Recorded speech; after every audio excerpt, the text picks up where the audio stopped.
Friends, स्वागत है तमारू मारी गुजराती रसोई टिप्स चैनल में। तो आज આપણે બનાવીશું ભરેલા રીંગણનું શાક અને આપણે રવૈયા પણ કહી શકીએ છીએ। અહીંયા મેં નાના નાના રીંગણ લીધા છે, તમે કાળા યા તો ગુલાબી રીંગણ પણ લઈ શકો છો। આ રીંગણને આપણે સૌથી પહેલા સાઈડનો ભાગ એ બધું આપણે કાઢી લેવાનો છે। જે આ સાઈડનો ભાગ આવે છે આપણે બધા જ કાઢી લીધા છે। હવે આપણે મસાલો પહેલા બનાવી લઈશું। મેં અહીંયા નાનું મિક્સર જાર લીધું છે, એમાં ખાટું મીઠું ચવાણું લીધું છે। આપણે 5 રૂપિયાનું પેકેટ આવે એ પણ તમે લઈ શકો છો। થોડા સિંગદાણા, 1 ચમચી તલ, બધું જ આપણે મિક્સર જારમાં પીસી લેવાનું છે। તો આપણે અહીંયા બધું પીસી લીધું છે। આપણે એક વાસણમાં કાઢી લઈશું। આદુ લસણ મરચાં લીધા છે, એને આપણે અહીંયા મિક્સર જારમાં જ પીસી લેવાના છે। સ્વાદ પ્રમાણે મીઠું લઈશું, 2 ચપટી હળદર પાવડર, 1 ચમચી ધાણા જીરું પાવડર, સહેજ ગરમ મસાલો, અડધી ચમચી તીખું મરચું, બધું જ આપણે મિક્સ કરી લેવાનું છે। તો બધા જ મસાલાને આપણે મિક્સ કરી લીધો છે। હવે આપણે અહીંયા એક વાસણમાં પાણી લીધું છે, એ આપણે અહીંયા રીંગણને આવી રીતે વચ્ચેથી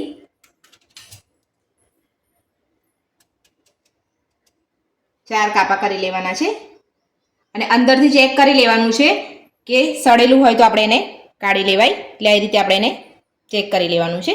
એ બધા જ રીંગણને આપણે આવી રીતે ચીરીઓ કરી લેવાની છે। બધા જ રીંગણને આપણે આવી રીતે વચ્ચેથી કાપા કરી લીધેલા। હવે આપણે અહીંયા ધોઈને એક વાસણમાં કાઢી લઈશું।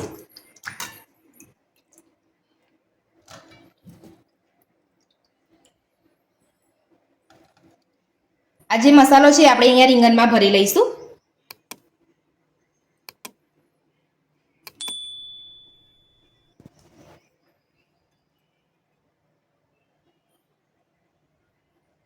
આવી રીતે આપણે બધા રીંગણ ભરી લેવાના છે।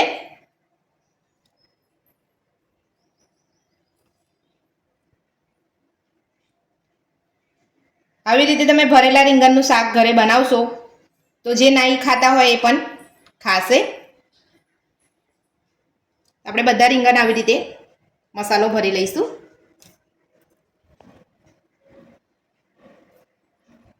તમે જોઈ શકો છો આપણે બધા જ રીંગણને આવી રીતે મસાલો ભરી લીધો છે અને અહીંયા જે વધ્યો છે આપણે પછી લઈ લઈશું। તો અહીંયા મેં એક તાવડી મૂકી છે, એમાં આપણે 3 થી 4 ચમચી જેટલું તેલ ઉમેરીશું। તેલ આપણું ગરમ થઈ ગયું છે। અડધી ચમચી રાઈ, 1 ચમચી જીરું, ઝીણી સમારેલી ડુંગળી અને આપણે 2 મિનિટ સાતળી લઈશું। ઝીણા સમારેલા ટામેટા, અહીંયા મેં 1 મીડિયમ સાઇઝનું ટામેટું ને 1 મીડિયમ સાઇઝની ડુંગળી લીધેલી છે। આપણે થોડું ટામેટા ઉપર મીઠું લઈ લઈશું। મીઠું આપણે નાખીશું એટલે ટામેટા જલ્દી ચડી જાય। ડુંગળી અને ટામેટા મિક્સ થઈ ગયા છે સારી રીતે। હવે આપણે એમાં 1 ચમચી આદુ લસણ મરચાંની પેસ્ટ ઉમેરીશું અને આપણે 2 મિનિટ માટે થવા દઈશું।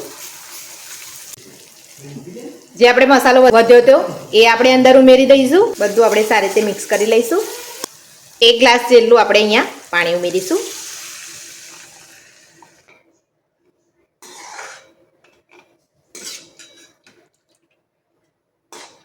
અને આપણે ઉકળવા દઈશું। હવે આપણે અહીંયા 1 ચમચી કાશ્મીરી લાલ મરચું ઉમેરીશું। બરાબર આપણે મિક્સ કરી લઈશું। બધા જ મસાલા મિક્સ થઈ ગયા છે સારી રીતે। હવે આપણે જે ભરેલા રીંગણ છે એ ઉમેરીશું। આ રીંગણને આપણે ફેરવવાના નથી, આમ જ રહેવા દેવાના છે। આપણે અહીંયા એક થાળી મૂકીશું, એની અંદર આપણે 1 ગ્લાસ પાણી લઈ લઈશું। ઉપરથી આપણે 1 ગ્લાસ પાણી થાળીમાં વેડ્યું છે, કારણ કે આપણે પાણી વેડવાનું છે। નીચે પાણી આપણે થોડો રસો ઓછો છે એટલે નીચે ચોંટી ના જાય અને વરાળથી આપણા રીંગણ સરસ કૂક થઈ જાય અને આપણે 5 મિનિટ થવા દઈશું। હવે આપણે જોઈ લઈશું। તમે જોઈ શકો છો તેલ ઉપર આવી ગયું છે। આપણા રીંગણ પણ ચડી ગયા છે। હવે આપણે ગેસ બંધ કરી દઈશું। એમાં આપણે થોડા લીલા ધાણા નાખીશું હવે આપણે સર્વ કરી લઈશું. તો રીંગણના રવૈયા બનીને આપણા તૈયાર છે. જો તમને મારી આજની રેસીપી ગમી હોય તો મને કોમેન્ટ બોક્સમાં જરૂરથી જણાવજો. જો તમને મારો વિડીયો ગમ્યો હોય તો વિડીયોને લાઇક કરજો, ચેનલને સબસ્ક્રાઇબ કરજો, તમારા મિત્રોને જરૂરથી શેર કરજો. Thank you.